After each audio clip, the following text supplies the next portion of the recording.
Hey everyone, thank you for joining me. I have here the LEGO Ideas Medieval Blacksmith. Set comes with 4 minifigures, 2 animals, and a side build, but of course I'm going to spend most of my time focusing on the building. I have to say the finished product is a good deal larger than I expected, but the build process was pretty smooth, pretty well paced, with the fastest parts of the build coming towards the end, which felt good. This feels old-timey, yes, and yet pretty vibrant with the colors. I feel like the LEGO designers did a really good job of finding the line between making it seem serious and period appropriate and making it look like something that LEGO would do.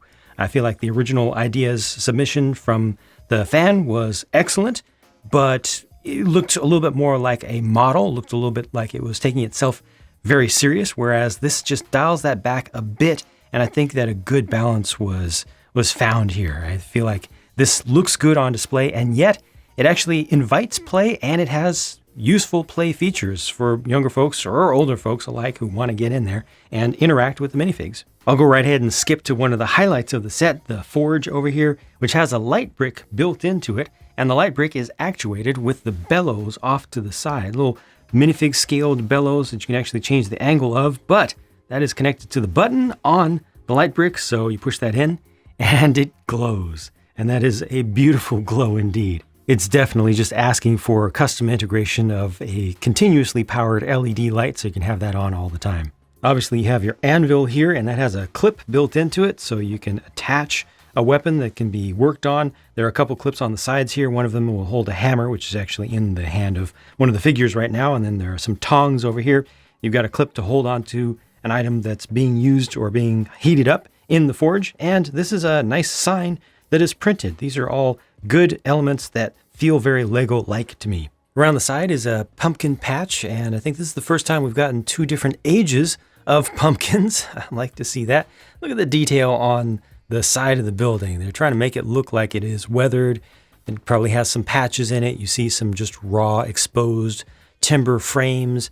Lining up those tiles there, I have to say, on all 4 corners was not my favorite thing. It was actually probably my least favorite thing in the build, but some people will actually enjoy that. It's just something that's not particularly for me. But you see, there's consistency. There is no bad angle for this. There is no camera unfriendly angle for this. Another of my favorite parts of the build is this old growth apple tree.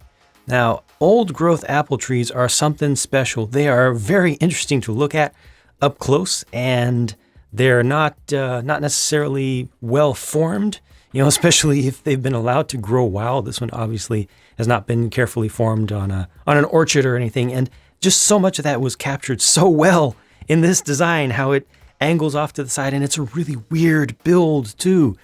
You have to just experience it, or at least look at it in the instructions to understand just how weird that is, the construction techniques to put it together. Down here at the base, this is a well. I think the the lime green there represents not so much an intentional coloration, but rather moss and maybe little bits of algae. Under the staircase here is some storage for some firewood, fire logs, and those all have printed end pieces, which makes them look nice and consistent, even though the lengths are intentionally different to provide a little bit of variety. The staircase itself has several steps with studs on top, and I very much appreciate that rather than going with a fully tiled off setup, because this allows you to pose some minifigures on there, just like you would like to see. And then the doors on the building are custom made, so you've got some printed tiles used there, some existing ones. A little bit different design for the handle there. I like that. It looks like wrought iron. They use the longer hilt piece, first introduced with the Monkey Kid. Got a nice little archway suggested here with some additional appliques of stones from the outside, and that opens to the inside. Now there are 3 levels to this. So this is a fully detailed forge space or workspace in here, and then you've got some living space here, and then you've got additional usable living space up top. Thankfully, each level comes off to give you clear and easy access to the interiors. So you're even able to get to the forge itself from the inside, where you can feed coal in there from a little coal pit. The grindstone can be rotated, but unfortunately there isn't any mechanism hooked up. It would have been nice to have like a hidden little knob outside that you could turn to make that spin. But above, you've got some of the armor that has been made, including also a shield. This is storage for some ingots of metal. I'm assuming that those would be probably your softer metal over there, just your more pure iron. You've got a helmet that's been made over here, pots and pans. Bar stock, I don't know if that bar stock is supposed to represent maybe the harder material, like some actual steel alloy that's already been prepped, or if those are just supposed to be handles. But I do think that that's material for making swords or long tools. And speaking of tools, here are some more of them up on the wall. And then there's not much else. You've got an anvil in the center there. I'm assuming that's supposed to represent a heated up ingot or billet that's ready to go, is ready to be formed. But there's also a clip on top, so if you want to do some work on a sword inside of here, it's convenient. But otherwise, there's plenty of floor space that's left open, and I like that because rather than completely crowding in this space, it's open enough that you can, even as an adult, you can get your fingers in there. You can manipulate things. You can place multiple minifigures into this space, and it still feels comfortable. Before we look at the interior of this level, I just wanted to take this opportunity to look at it from some different angles. So you can see the door is built the same way as the one on the lower floor. These outside frames are curved, which is really interesting. It's unique. I don't think that Lego has done that style before. That style has been used in real life. It was just kind of rare. It's not what I'm used to seeing. I typically see just the perfectly diagonal straight ones, but this has been done on rare occasions, so it's not necessarily historically inaccurate or anything. Also, the chimney. I wanted to get down here and get you a nice angle of the chimney so you can see it's actually tapered together, and it does continue without any interruption in there. So, it's a fairly solid build. There aren't a lot of angles on this entire set that feel incomplete, but I will show you a couple on the next level up. The first part of the living quarters here continues the theme of having plenty of floor space. So the area near the door does need to be left clear to allow the door itself to swing. However, once the door is closed, you can put people there, you can put people all around the side. Like, all of that is useful, usable space, and I'm glad that it wasn't just completely filled up with details here. This feels appropriate to me. Got a nicely set table there. Looks like these are fairly well-to-do folks that live here. I guess they're doing very well with their forging business. They even probably made their own cups there out of metal. Got a balanced meal. I believe this is a new design of chair that Lego hasn't done before. Very, very custom and also very fancy looking with the pattern there. Even though they're larger than typical Lego chairs, I think they're fairly appropriate for minifigures. They're not too big. Nice candles up on the wall there. You've got a container for some non-alcoholic beverage, I'm sure. Some root beer, sarsaparilla would be held in that, or it could just be water. I mean, you got to have water somewhere. But just continuing around here, you got the little cutting table with a carrot that has been sliced. A couple implements up on the wall. It's a pan and a black-colored, I guess, cast iron cleaver. I guess it wouldn't be entirely iron, but the black color makes it look like cast iron. This is sharing the same flue as the forge down below for the stove area, but this is actually wood fired, so there would be a separate fire inside of there. You can just barely see it, but there's a little bit of the trans orange, and you also see some of the wood back there that is following the same basic design as what we had down in the wood storage area. One of these pots is actually hanging from above, and I think that is a butter churner in the corner. Interesting to see. I like the walls. I like the fact that the walls still have texture and yet aren't as dark as the outside. If they had carried all of the brown from the outside in, most of these are just tiles that are applied using studs on the side, ricks just applied to the outside. If they had carried that amount of brown to the interior, this would have looked darker and more oppressive, but this actually looks rather light and bright and cheery. So that's kind of unexpected. I don't know if that's entirely appropriate or, period correct, but I like it. Again, just adding to the vibrancy of everything, which makes me as a huge figure feel better when I see this. The next level includes the roof, and before I talk about detail there, I just want to point out one thing that's not so good to look at here. There are some gaps. Now, I don't know how intentional that is, but you can see some light coming through in some of these spots. Like right there, that's probably the worst and what you like to see the least. So, if you find that to be an issue, if that bugs you, it does bug me maybe a little bit more than it should, that I can see right through the roof to whatever is behind this. You might want to add just a little extra, layer of plates or something. Most of that is coming from the eaves over here. This is completely open in this space. I don't know if that is supposed to be a representation of how roofs were done in the era of something like this, if they had that much ventilation. If so, that's cool and all, but yeah, it's just something that I wanted to point out that's not necessarily good to look at.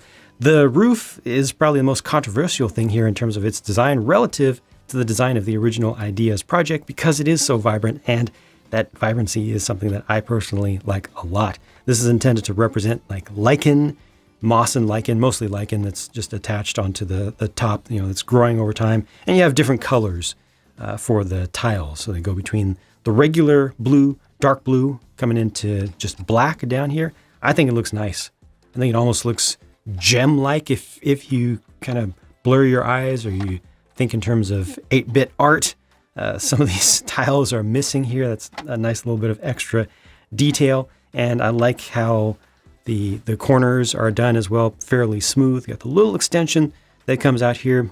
Technic pieces were used to hold these in, and they have the brown tops, which makes it nice and flush there. This, again, looks pretty consistent from most angles, as long as you don't happen to see little bits of gaps. That was a nice inclusion there as well with the sign piece. It's like a yield sign, but just done in brown with no printing on it. You can open up these shutters and also these, and to get access to the interior there, you just lift the roof off.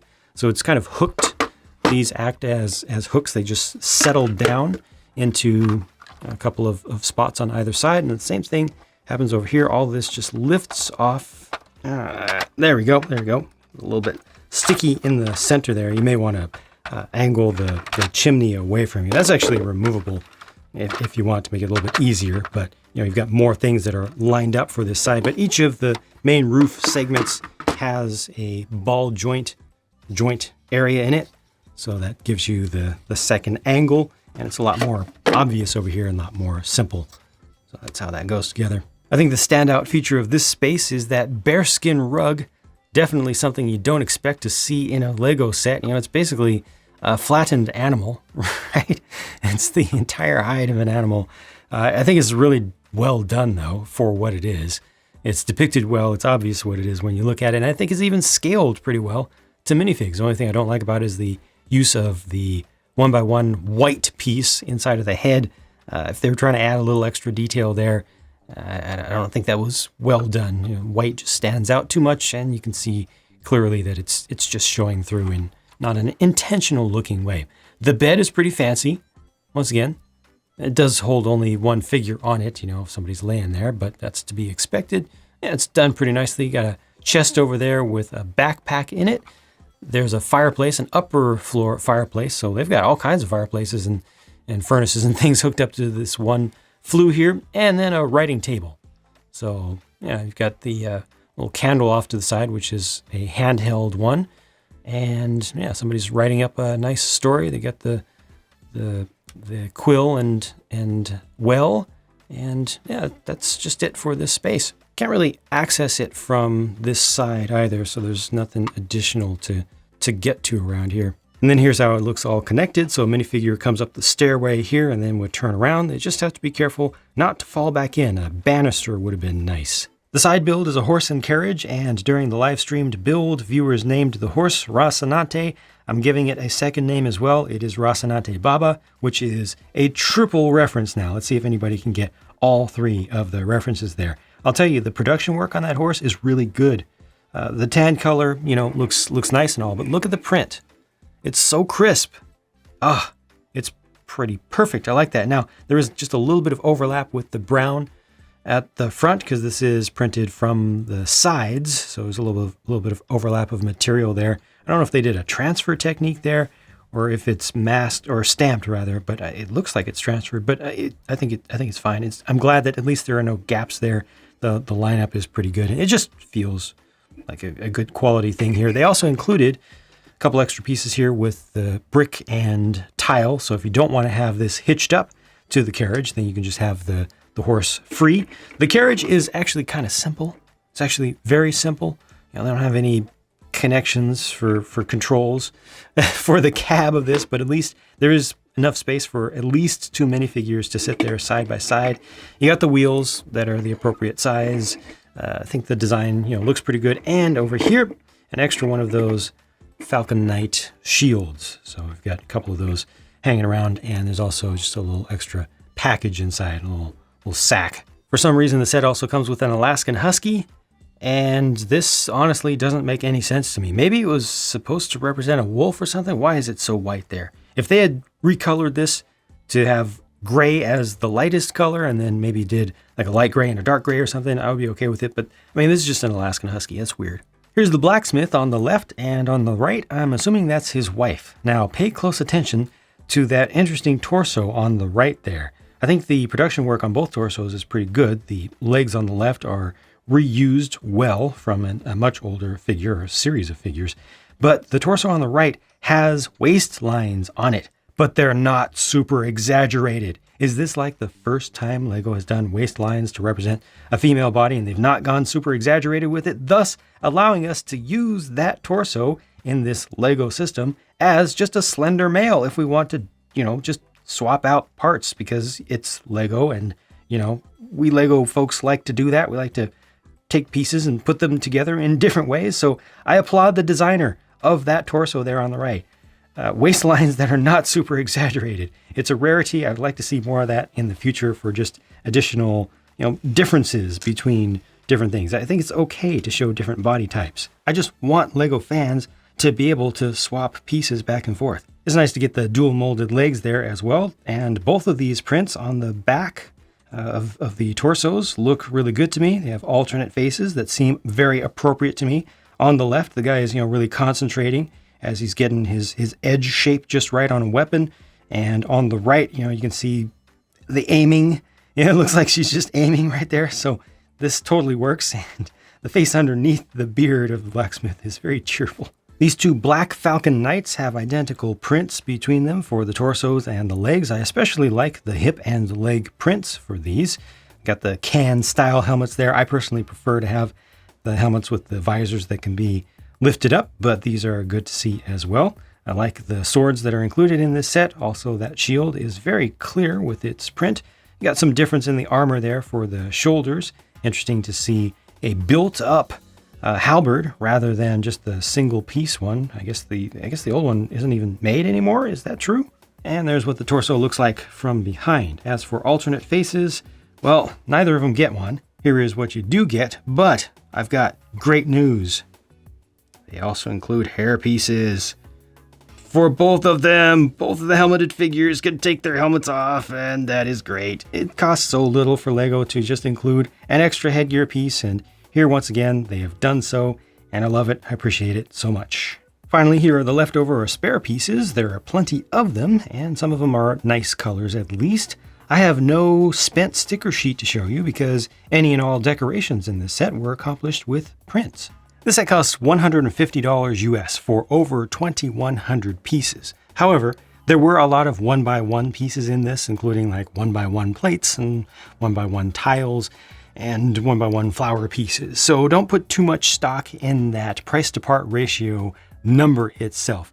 I feel like the value here is decent. I wouldn't mind if the whole thing cost a little bit less, to be honest, but given the current state of value in LEGO in general, I feel like it's fair. I feel like the price is fair here because of the quality of the build and how much detail is there and how much detail is actually accessible. Really good design work there, caring about the minifigs and caring about us as people who may want to actually interact with our LEGO models and our LEGO toy things. This really is usable and accessible, usable by and accessible to a younger audience than I ever expected, who can get in there with the minifigs, easily just take parts of the whole building off to get to different levels. I mean, it's just so easy to open that up, and then you can see things. You see a nice bright space inside of there, and it's inviting.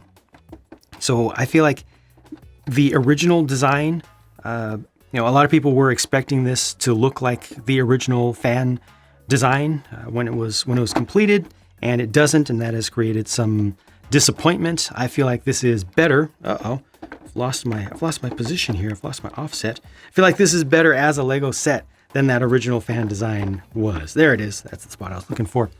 Yeah, the colors are nice. It has enough figures. I wouldn't mind like one more figure. The inclusion of the Husky, who's in the carriage right now, was very odd.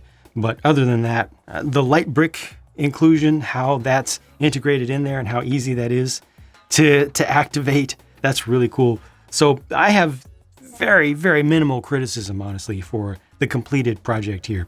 The build process felt pretty good. Again, other than just lining up those tiles around the corners of the lower floor. That's just something that I personally never enjoy. And I mean, if you want to, you can just leave them kind of askew. It might make it look a little bit more realistic if they're not all perfectly lined up like that. So, you have that option. You can see that as a positive. I personally don't. I like the colors of the roof myself. Yeah, it's a good set. It is just generally a good thing. Very hard for me to even try to be critical of it. I mean, I did try, and I didn't come up with much. So I think that just says good things about it, at least from my personal perspective. Now, I don't have a speed build to show you for this, but I do have a real-time build. It's just not on my Pure Builds channel. It's on this channel right here in the streams playlist you can get to from the main channel page, because this was live streamed and done with chat. So it's much longer than normal, much longer than it needed to be for just a build, but I got a lot of interaction with folks and had a ton of fun with that. It should take an average person, I would say, in the range of 4 to 4.5 hours to build this. Took me 6.5 hours with a lot of interaction with chat, and it just, even at that, not focusing on it, it still felt pretty good to me through and through. And I'm glad with that building process, I will point out this as well. One thing that I often hate about Lego builds, or especially in the past have hated about their builds and how they structure them, is when the bags, as you get to later bags through a large and long build process, you get to later bags have more of them for a given number. Like you'll have bag number 18, there are actually 4 bag number 18s, or the final bag will be the biggest of all of them. Here, the build actually accelerated towards the end. The roof was relatively quick to put together. That just felt good to me. There's just a nice psychological feeling there. You've been working on the thing, and then it actually gets faster, and the light at the end of the tunnel, comes to you more quickly rather than seeming like it's staying at the same distance or even getting farther away. I feel like Lego has consciously changed some of their organization of how they do their instructions and their bags in recent years, because I'm seeing a lot less of what I used to dislike. And this is a perfect example of it, all done right to just feel good. Very happy with that. Thank you for watching. Hope you enjoyed this, and I'll talk to you again soon.